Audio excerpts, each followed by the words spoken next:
Did Leo Fender get it wrong, or did I get it wrong?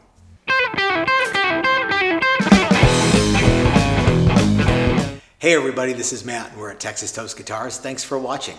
Many years ago, I did a series of videos and I think they were called like What So-and-so Got Wrong. And far and away, the one that got the most traction was What Did Leo Fender Get Wrong, or What Leo Fender Got Wrong. And in the video, I didn't talk about the truss rod access in the heel that's hard to get to. I didn't talk about how vibrato is actually the modulation of pitch and tremolo is actually the modulation of volume, and how they got kind of crisscrossed there. I don't even know if I got it right when I said it just now, but it's backward. And but what I did talk about was how Leo Fender used wood screws for his bolt-on necks. And in the video, I showed you guys how to take a neck and add threaded inserts, and it did pretty well. And you know what? That's got to have been 5-6 years ago now. And but even before I made that video, I was using steel threaded inserts for Fender style necks, and I still do it the same way now. And in today's video, I want to talk to you guys about some of the questions that people asked and some of the things that they wanted to know, and maybe even show you how to do some of it again in case you haven't seen it. So what did Leo Fender get wrong? Well, you know, I bought his guitars, he didn't buy mine, so who am I to say that Leo Fender did or didn't get anything wrong? But I can tell you that if you use bolts instead of screws and make a bolt-on neck, then it's very different than if you use screws and call it a bolt-on neck. So I've got an old Fender neck here. This one is probably never going to actually be a neck, and I doubt that it actually is a legitimate Stevie Ray Vaughan neck. I don't think that it is. Number one, it's flat sawn. It's not vertically oriented. Number two, there's just a lot of things about it that seem wrong. I think what happened is somebody got a decal and put it on here. So don't worry. I don't think this is the genuine article. But what you will notice on this neck is the holes for the screws are, well, they're wallered out, almost as if this neck got put onto a body, taken off a body, put onto another one, and the holes were slightly off. And rather than re-drill and make this look good again, what they did was they just kind of kept hogging these holes. These back ones are really bad. And so this is a perfect candidate for, you know, adding some threaded inserts as a test, okay? So the inserts that we're going to use are, again, they are the same steel inserts that I have used in the past. I've got a couple different sizes of outside diameter. This one here, let me get it in the old, I'm gonna get my eyes out of the way here so it maybe focuses on these things. You know what, let's just move the camera. Okay, so here are the threaded inserts. Now these are steel, and they have the same inside diameter hole and thread pitch, but the outside diameter is different. And so that's something to think about. These are Easy Lock brand, and they're really good. They won't let you down. Now they're a little more expensive than what you get at Ace Hardware, but they work terrifically. And like I say, I've been using these for over a decade now, and I think they are the best. All right, so the very first thing that we have to do is we have to look at our Easy Lock. Easy Lock. You can buy these on Amazon too, guys. They're not hard to get. So let's do one of each. Let's do one of the bigger ones, and let's do one of the smaller ones. Okay, so the package pretty much tells you what you need, okay? But these are both 1024 thread pitch on the inside. So see, there's the little one, and I'm going to keep my hand here, and I'm going to get the bigger one, and I'm going to thread it on too. So it's the same inside thread pitch on the inside and the same, but different size outside diameter. Okay. Now, as you can imagine, the outside diameter needs to have a different size hole drilled in the neck. And the neat thing about these is both. Doesn't matter if you're using the little one or the big one. The easy locks I like because you can use a standard tap to, provided it goes with the one that you're using. You can use a standard tap that you buy, tap and die set. You can use a standard tap, and on hardwood like maple, you can actually tap these holes just like you would, say, aluminum or steel. Now, maple doesn't have the same density as aluminum or steel, but because maple is a fairly hard, dense wood in the grand scheme of things, you can tap it using one of these taps here. Okay, so that's what we're going to do. The other thing that I like about this is, unlike the kind of stuff that say IKEA furniture comes with, the brass inserts, I have never used those. I think that they're probably fine, but I don't know what the thread pitch on the outside of those is. And I have a sneaking suspicion that inserts like that are designed for use with medium density fiberboard and stuff like that, not hardwood like maple. I could be wrong. Let me know in the comment section what you guys use, okay? So let's drill a couple of holes first. We're going to go over to the drill press and we're going to drill 2 holes. The first one that we're going to use, we're going to need a 3/8/16 tap, and let's see which one that is here. 3/8/16, and on the tap, it actually tells us that we need to use a 5/16 drill bit.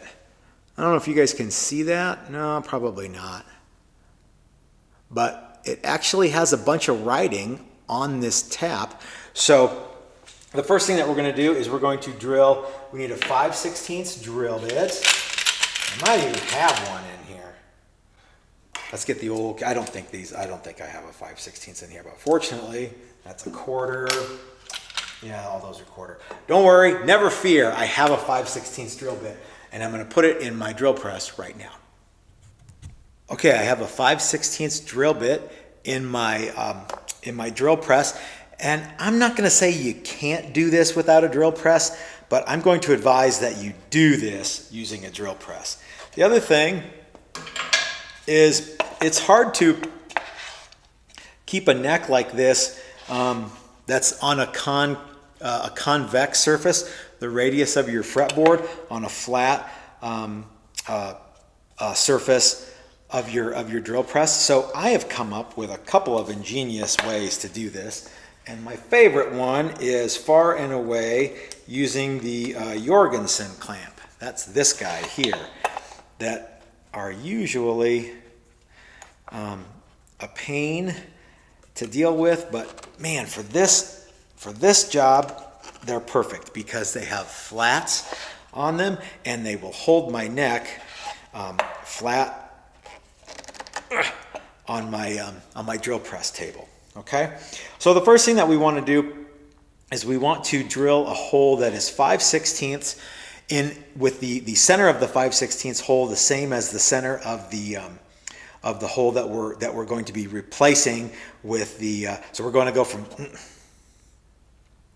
So what we're going to do here, gang, is we're going to use the same center in the existing hole to drill a new hole that's 5/16 big. In this instance, these holes are all kind of wallered out, so it's going to be a little bit of a challenge. You might, if you have this same problem, you might consider drilling, filling this hole and remarking it so that you have something to drill in. But again, since this neck is not going to be reused anytime soon, if ever, we're just going to go ahead and give it a shot here. The other thing is we want to make sure we don't drill too far into the neck that we poke out the other side. Okay, so we're going to go ahead and set our depth stop here. Okay, so that we cannot go deeper than that, and I'm just going to go until I'm almost touching the fretboard. Okay, so let's check that. That looks pretty good. Okay, so we've got our Jorgensen clamp holding our neck. As you can see, it won't let it rock back and forth like it would if it was just the convex surface of the fretboard. And we're going to go ahead and drill a 5/16 hole.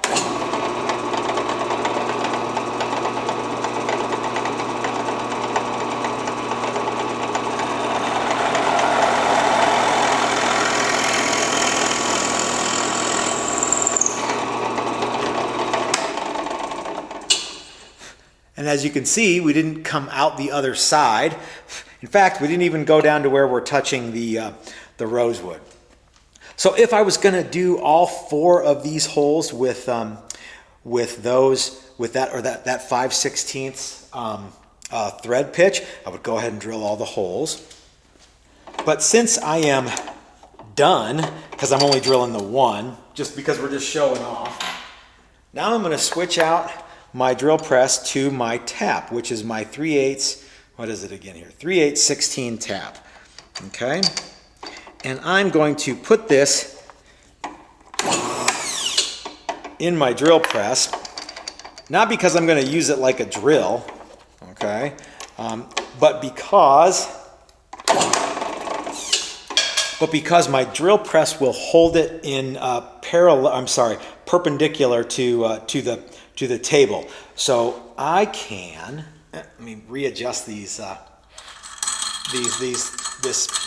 depth stop here, because I kind of want to, it's going to be a little different than when I had the 5/16 drill bit in there. What I'm going to do is I'm going to lower this down here, and I'm actually going to get it started by just turning it by hand. Okay, and as you can see, it's going to start coming away. It's going to start flinging the neck around. So what I'm actually going to do, I'm going to move it so that the neck will stop on my body. Here, you guys can see. Okay, and I'm just going to start lowering and turning this this tap into my neck. And really, all I want to do is get everything started. Okay, now when it's time to back it out, I'll move it on the other side of my body. Okay, now I've got everything started. I can finish, like my buddy Steve says, I've started with excellence here. So now, finishing will be considerably easier when I put this on the tap handle. I know that I'm going in at 90 degrees. All right, so I'm just gonna go ahead and screw this in, and I'm gonna do like I'm tapping anything, only I want to go a few and then back it out, you know what I mean? So I want to turn clockwise and then go counterclockwise to evacuate the stuff. This is way less of a problem with maple, say, than it is like, you know, like we're talking about like aluminum or steel. So, but while I'm doing this, why don't we go ahead and talk a little bit, well, actually I'm done. Why don't we go ahead and talk about some of the things that people have commented on that video, that original video back in the day. Some people, you know, said that they liked brass. Some people said that they, what would happen if you know, how would you use brass inserts and the like? And the fact of the matter is, gang, I honestly don't know, because I have never used the brass ones. But I want you to see something here. Hold on, I gotta get a screwdriver. We still recording? Yeah. Okay, so I've got my Easy Lock 3/8/16 threaded insert, and this is so easy to do it this way that I don't know why you'd want to use a different technique. Okay. So there you go. That one has it's basically done, and it didn't fight me because I was able to actually thread the maple using a tap. Now, Couldn't you do this with the brass thing? Gosh, I don't know.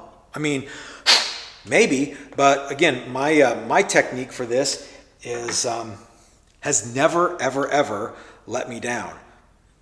So yeah, you probably could use brass, but why I would change, that is, that's a mystery to me. I wouldn't change. The other thing is, you know, once you get these guys in here, sometimes I'll put some glue in there and just glue everything down. And you don't have to use super glue. You don't have to use anything, you know, special Gorilla, anything like that. You know what I use? The glue I use for almost everything in this shop, and that's good old regular Titebond. Now, Titebond is not designed for metal. However, if you've ever gotten Titebond on steel, you know that it sticks like a house on fire. It does not want to get unstuck. Okay, so there you go. That was one. Let's do another one, the slightly different size. You will notice that this hole is very, very close to the edge. So sometimes we use the smaller ones, like if we're getting really, really close. So let's do one of the smaller ones here. For this one, we need, this is a 1024 inside thread pitch, and this needs a 5/16 18 tap. And let's see here, 5/16 18 Japan. This isn't going to tell me what size drill I need, I don't think. No. Wait, I'll have to look it up unless it's on this one. Why do I have so many 5/16 18s? I just do. I'm betting it's this, I'm betting it's all these 1/4 inch bits that I have in here for some bizarre reason. Okay, let's, well, it's not hard to look up, but I don't feel like looking it up. So let's go ahead and put a 1/4 inch hole, because I have, like I said, I've got a bunch of wait a minute. I've got a bunch of 1/4 inch holes, and I've got a bunch of taps. Some of them are plug taps, and some of them are the other style. You probably want to use if you don't have one and you're just looking to buy it, go ahead and get the stopper, the plug kind. See how it's flat? Come on, focus now. Well,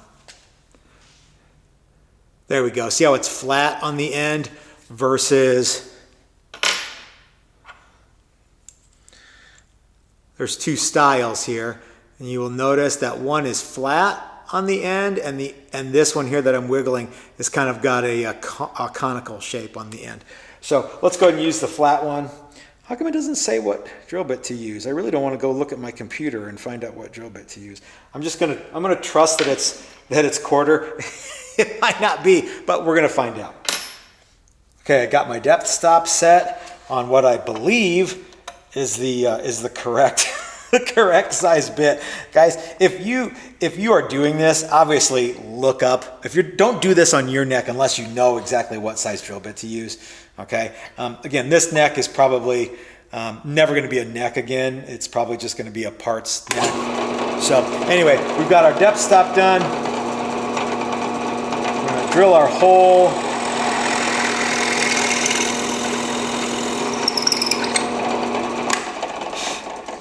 And again, we're assuming, you know what happens when you make an assumption.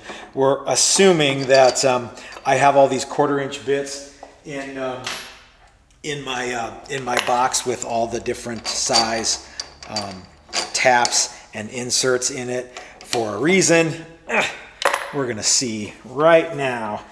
This could be a great triumph for me, or it could be a horrific failure.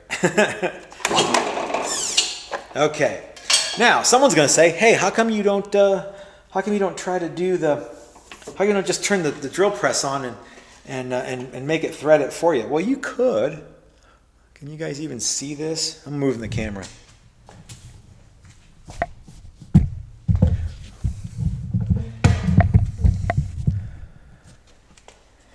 I suppose that you could do that, and every so often On some things I will do that, but on this one, I don't.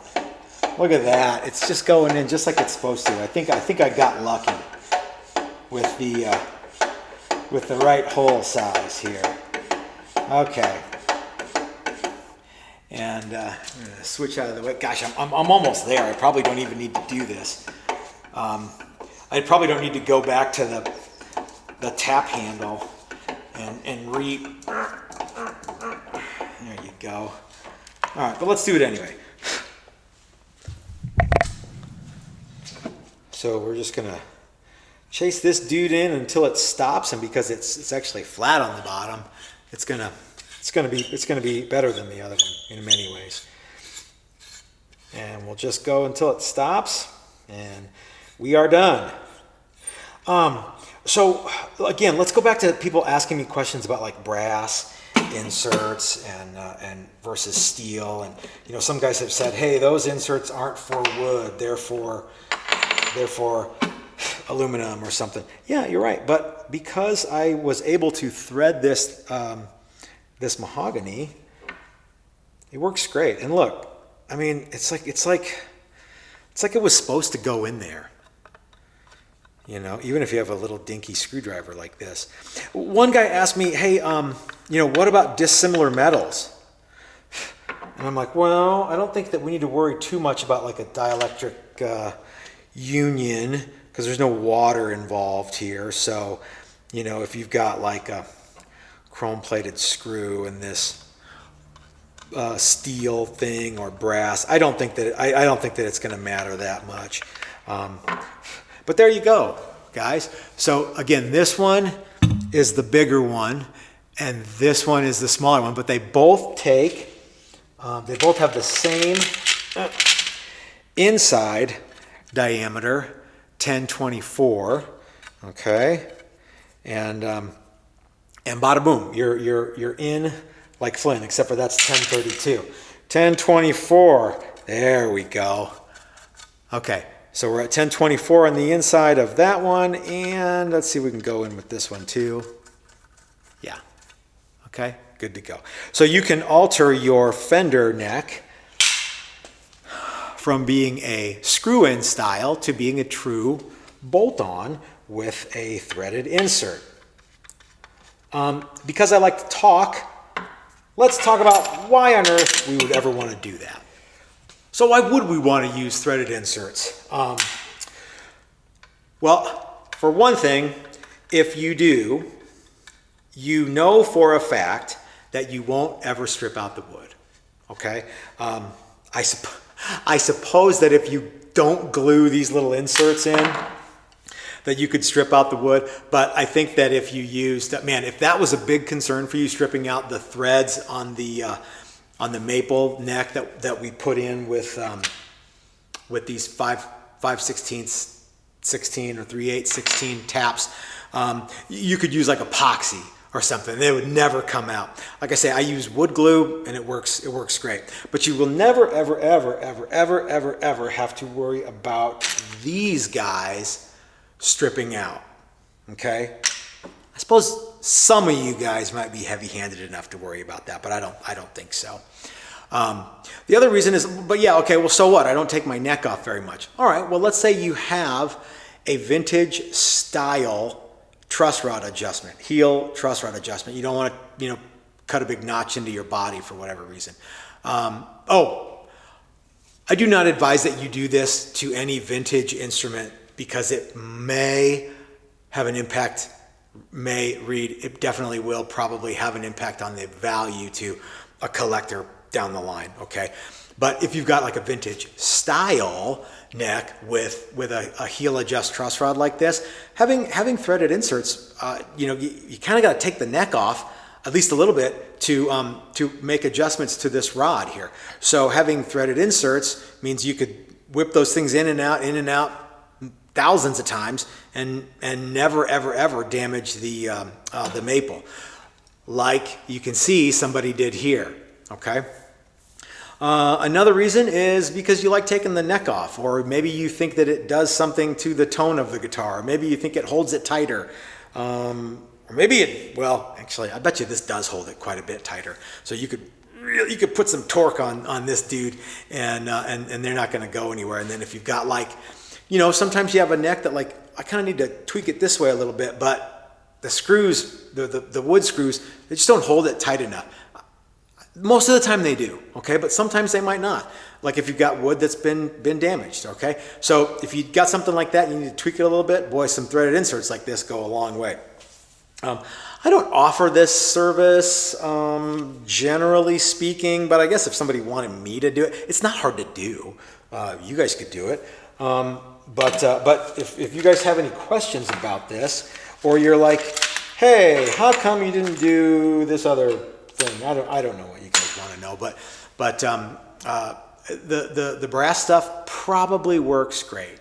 The real trick is going to be getting it to thread in as easily as you saw me thread those steel inserts in. Generally, those brass threads that like you get, like I said, from IKEA or somewhere like that, the threads are like, they're very aggressive, and they're not for use with hardwood. Okay, I'm sure you can get brass that has the same thread pitch. The neat thing about the Easy Locks, though, is it says right on the bag, like what it says. It gives you the thread pitch for the inside, and it gives you the thread pitch for the outside. It tells you what tap to use. It tells you everything. It makes it dodo bird proof. So that's a cool thing. So that's one of the reasons that I use those. I also like how easy it is to thread those things and then press them, you press them, you thread them in, glue them down, and they're perfect. So did Leo Fender get it wrong? No, not really. I think that Leo Fender did exactly what Leo Fender wanted to do. And he probably weighed the options, and I'm sure, I can't imagine that at some point in history, somebody didn't go, hey, we should put threaded inserts in there. Well, that takes time to do, and it costs money to do, and and time costs money, and parts cost money, and getting all that stuff in there. And so it's like, well, the best is the enemy of good enough, right? So I think that this is probably something that's left to the boutique, bespoke guitar builders who don't make thousands of guitars a month. You can take time to do that stuff then. But if these threaded inserts cost 50 cents a piece, that's $2 per guitar. That's $2,000 every time you make 1,000 guitars. That stuff can add up quick. So this is something that you can do very easily on your own, and you can upgrade your neck if you think it's an upgrade. Okay. Again, don't do this if you have a vintage neck. You're gonna wreck. You're gonna eliminate some value at the very best. Okay. So I hope that you guys enjoyed this video. It was good for me to make it because, like I said, for some reason I get comments on the old videos every so often, and I've been getting a bunch of comments on that one, so I thought it was time to redo it. So I don't think Leo Fender got anything wrong, but I think that you might like the upgrade of adding steel threaded inserts to your Fender style neck. Do all the stuff, like the video, share the video, join us on Patreon, where we are currently building a neck through SG style guitar, and even the lowest tier gets full access to all those videos. And gosh, guys, some of the videos that the guys are making, or some of the videos and pictures I see of the guitars that the people who watch me and are doing at their home workshop, they look awesome. So get in on that action too, and do all that stuff. So until next time, this is Matt at Texas Toast reminding you that if you're so smart, start your own YouTube channel. That's what I did, and you can tell me all about what inserts you want to use. You could probably just mash a bunch of JB Weld in there and drill a hole and thread it. I don't care. So until next time, this is Matt at Texas Toast. Have a good week, everybody. We'll see you next time.